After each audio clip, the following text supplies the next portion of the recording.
오늘 속보입니다. 클래리티법이 상원은행위원회를 통과했어요. 공화당 의원 전원과 민주당 의원 2명이 찬성표를 던졌습니다. 이 법안은 이제 상원 본회의 표결로 넘어가요. 폴리마켓 기준 2026년 내 최종 통과 확률이 73%예요. 그리고 여기서 결정적인 발언이 하나 있어요. 트럼프 대통령이 이 법안에 대해 목표 시한을 직접 못 박았어요. 7월 4일 미국 건국 250주년 독립기념일까지 서명하겠다. 대통령이 직접 서명일자를 잡은 거예요. 백악관 정책보좌관 데이비드 sak스도 이걸 미국 250주년을 기념하는 엄청난 생일 선물이라고 표현했어요. 상원 마크업 통과, 대통령 서명 의지 확인, 두 개의 퍼즐이 맞춰지고 있어요. 지난 영상에서 말씀드렸잖아요. 5월 14일이 XRP의 방향을 바꿀 수 있는 분기점이라고. 오늘 그 분기점이 첫 번째 관문을 넘었습니다. 근데요, 법이 통과됐으니 이제 무조건 오를까요? 그건 아니에요. XRP 현재 가격 약 1.47달러예요. 연초 2.41달러에서 여전히 상당폭 빠져 있는 상태예요. ETF에 13억 달러가 들어왔는데도 이 자리거든요. 그런데 실사용 숫자를 들여다보면 가격과는 완전히 다른 그림이 나와요. ODL 거래량 350억 달러 돌파, RLUSD 유통량 24억 달러, 리플렛 누적 거래량 950억 달러. 숫자는 역대급이에요. 오늘은 지난 영상에 이어서 두 가지를 정리하겠습니다. 클래리티법 통과 이후 XRP의 실사용 현황,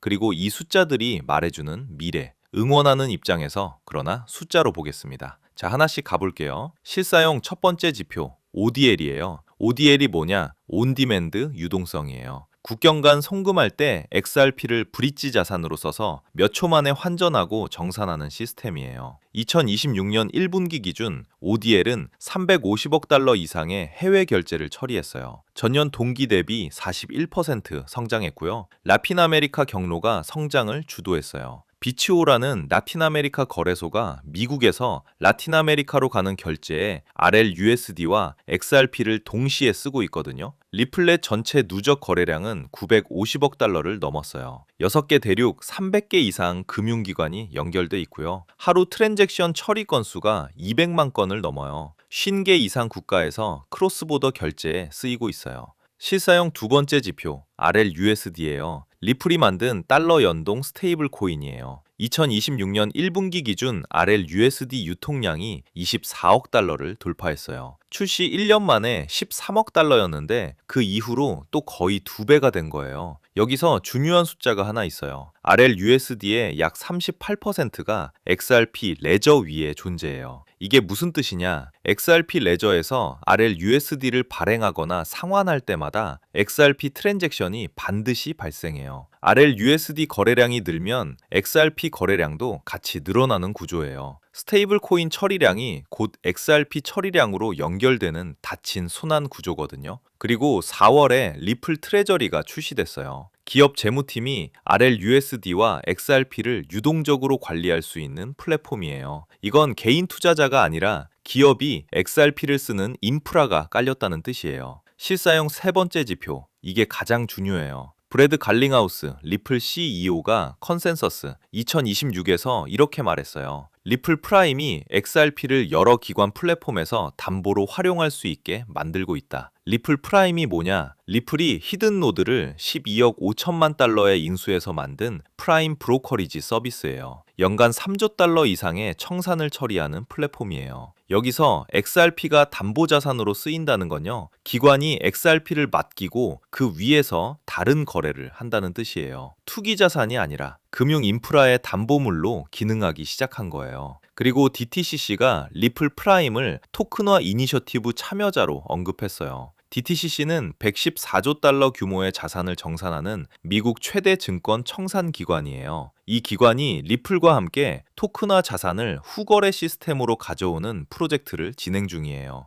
핵심은 이거예요. ODL 350억 달러, RLUSD 24억 달러, 리플렛 950억 달러, DTCC 협업. XRP의 실사용은 가격이 빠져있는 동안에도 역대급으로 늘어나고 있었어요. 지금 가격이 실사용을 따라가지 못하고 있는 구간이에요. 여기서 불편한 질문이 하나 있어요. 실사용이 이렇게 늘었는데 왜 가격은 이 자리일까요? 크립토뉴스가 전한 온체인 데이터를 보면요. XRP 월간 활성 공급량이 74억 5천만 개에서 약 20억 개로 70% 이상 감소했어요. 신규 지갑 생성도 하루 1만 8천 개에서 2,700개로 줄었고요. 숫자만 보면 무섭게 보여요. 네트워크가 죽어가는 것처럼 보이거든요. 그런데요, 같은 시기에 거래소 보유량은 129억 XRP로 사상 최저 수준까지 떨어졌어요. 보유자들이 매도하려고 거래소에 보내는 게 아니라 개인 지갑으로 옮기고 있다는 뜻이에요. 그리고 고래 투자자들이 3월 한 달 동안 1억 1천만 XRP를 추가 매집했어요. 개인 투자자 참여가 줄어드는 상황에서 큰 손들은 오히려 사고 있는 거예요. 레드스톤 공동 창립자 마르친 카지미에르차크가 핵심을 짚었어요. 네트워크가 개인 투자자 중심의 투기 단계에서 기관용 결제 인프라로 전환되고 있다. 이런 전환 과정은 주소 지표상으로는 보기 좋게 나타나는 경우가 드물다. 이게 핵심이에요. 활성 주소가 줄었다는 건 개인 투기 수요가 빠졌다는 뜻이에요. 근데 ODL 거래량은 41% 늘었고 RLUSD는 24억 달러까지 커졌고 고래는 매집 중이에요. 이건 죽어가는 네트워크가 아니에요. 체질이 바뀌고 있는 네트워크예요. 투기판에서 인프라로, 개인에서 기관으로. 핵심은 이거예요. 지금 XRP 네트워크에서 벌어지고 있는 일은 겉으로 보면 약세예요. 근데 안을 들여다보면 구조가 바뀌고 있어요. 이 구조 전환이 완료되는 시점이 가격이 실사형을 따라잡는 시점이에요. 자, 이제 앞을 봐야 해요. 스탠다드 차타드.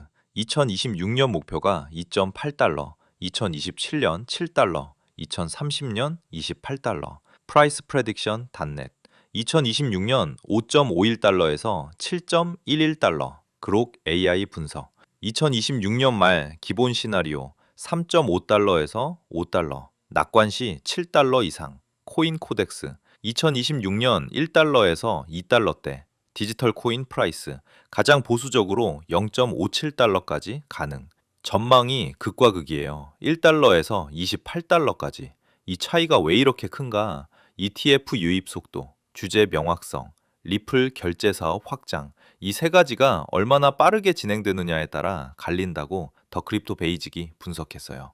상승이 현실이 되려면 세 가지가 동시에 와야 해요. 첫째, 클래리티법, 상원 본회의 통과와 대통령 서명이에요. 오늘 은행일을 넘었으니까 다음은 본회의예요. 여기서 60표 이상 찬성이 필요해요. 민주당 표가 추가로 필요한 거예요. 근데 일정이 빠듯해요. 트럼프 대통령 목표가 7월 4일 서명이거든요. 역산하면 이래요. 6월 중에 상원 본회의 표결, 6월 말에서 7월 초에 하원 재승인, 7월 4일 대통령 서명, 두 달도 안 남았어요. 트럼프가 직접 서명 일자를 잡았다는 건 정치적 의지가 있다는 뜻이에요. 근데 의지만으로 60표가 나오는 건 아닙니다. 민주당은 트럼프 일가의 암호화폐 사업 이해충돌 조항을 요구하고 있거든요. 이 조항이 빠진 채로 본회의에 가면 민주당 표를 못 얻어요. 60표를 못 채우면 법안은 막혀요. 그래서 7월 4일이라는 목표가 실현 가능한지는 이해충돌 조항 협상이 어떻게 정리되느냐에 달려 있어요. 둘째, XRP 현물, ETF 자금 유입 가속. 지금까지 13억 달러가 들어왔어요. 조세일보 분석 기준 올해 100억에서 200억 달러까지 유입 가능성이 있어요. 이 자금이 진짜로 들어오느냐가 핵심이에요. 셋째, 리플 은행 인가 최종 승인. 조건부 승인은 받았어요. 최종 승인이 나오면 미국 내에서 은행업을 직접 할 수 있게 돼요. RLUSD와 XRP를 활용한 결제가 미국 은행 시스템 안으로 들어가는 거예요. 응원하지만 리스크도 같이 봐야 해요. 첫째, 에스크로 해제. 매월 최대 10억 개가 풀릴 수 있어요. 상승 구간에서 이 물량이 나오면 속도가 둔화돼요. 둘째, 스위프트와의 경쟁. 스위프트가 블록체인 기반 결제를 확대하고 있어요. USDC와 USDT도 국제 결제에서 영향력을 키우고 있고요. XRP만의 독점적 지위가 아닌 경쟁 구도라는 점을 인식해야 해요. 셋째, 구조 전환 과정의 변동성. 개인이 빠지고 기관이 들어오는 과도기예요. 과도기에는 가격 변동성이 클 수 있어요. 기관 자금은 천천히 들어오지만 개인 자금은 빠르게 빠지거든요. 그 시차가 만드는 하락 구간이 있을 수 있어요. 행동 가이드입니다. 저라면 이렇게 합니다. 첫째, 상원 본회의 표결 일정을 캘린더에 넣으세요. 오늘 은행일을 넘었으니까 다음 관문은 본회의예요. 여기서 통과되면 하원 재표결 후 대통령 서명으로 가요. 이 일정이 XRP 가격의 다음 트리거예요. 둘째, 가격만 보지 말고 실사용 지표를 같이 보세요. OD에 분기 거래량이 350억 달러를 유지하거나 늘어나는지, 아래 USD 유통량이 24억 달러에서 더 성장하는지, XRP 현물, ETF 순유입이 가속되는지, 이 세 가지가 동시에 오르면 가격은 결국 따라와요. 하나라도 꺾이면 조정이 길어질 수 있어요. 셋째, 지금은 개인에서 기관으로 체질이 바뀌는 과도기예요. 과도기에는 위아래로 크게 흔들릴 수 있어요. 레버리지나 비투를 쓰고 계시다면 비중을 반드시 점검하세요. 구조 전환이 완료되면 변동성은 줄어들지만 그때까지는 변동성이 적이에요. 여러분은 클래리티법 통과 이후 XRP를 어떻게 보시나요? 실사용이 뒷받침되니까 추가 매수로 보세요. 아니면 구조 전환이 완료될 때까지 관망이 맞다고 보세요.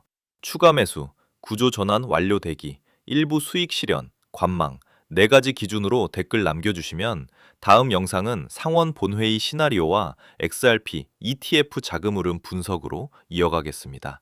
오늘 영상을 한 문장으로 정리하면 이겁니다. 클래리티법이 첫 관문을 넘은 날, XRP 실사용은 역대급인데 네트워크 활성 주소는 70% 줄었다. 이 두 장면이 같은 자산에서 동시에 벌어지고 있다는 게 개인이 떠난 자리에 기관이 들어오는 구조 전환의 신호인지, 아니면 실사용이 가격으로 연결되지 못하는 한계의 신호인지 여러분이 직접 판단해 보셨으면 합니다. 법이 바뀌는 건 시작이에요. 실사용이 따라오는 건 과정이고요. 가격이 따라잡는 건 결과예요. 시작은 오늘 왔습니다. 과정을 지켜보는 사람이 결과를 가져갑니다. 도움이 되셨다면 구독과 좋아요 부탁드립니다. 그리고 댓글로 이것만 남겨주세요. 여러분은 클래리티법 통과 이후 XRP를 어떻게 보시나요? OD에 350억 달러와 아래 USD 24억 달러라는 실사용 숫자가 가격으로 연결될 거라고 보실지, 아니면 에스크로 해제와 스위프트 경쟁이 더 큰 변수라고 보실지, 각자 생각을 댓글로 남겨주시면 다음 영상에서 상원 본회의 일정과 XRP, ETF 자금 흐름을 같이 풀어보겠습니다. 다음 영상에서 또 만나요. 감사합니다.